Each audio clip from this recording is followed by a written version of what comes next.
پیغمبر علیه الصلاة والسلام ات حدیث داد بیجت جواب دعا و دیت دانه هندی هین عجله نکن، نبیجت من دعا کرن باکا خود تعالی جواب من ندا. اوه ایک شوان آفتا و مصیبتانه کو گلک خلق توشد بن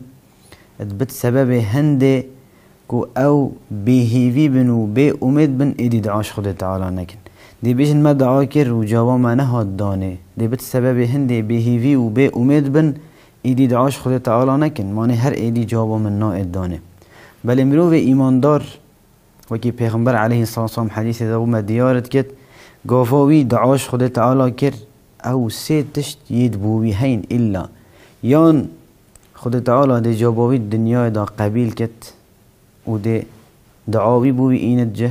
یانجی خود تعالی بسبب وید دعای مصیبتک و بلای که دی جدیر ایخت کو او نزاند خود تعالی هندک مصیبت و بلایش وی دیر ایخستین راست اف دعاها نهاد جه، بلی بسبب وی دعای خود تعالی مصیبتک و گلک مزنش سر تراگر یانجی خود تعالی دی بوتا هل گرت بروجا قیامته.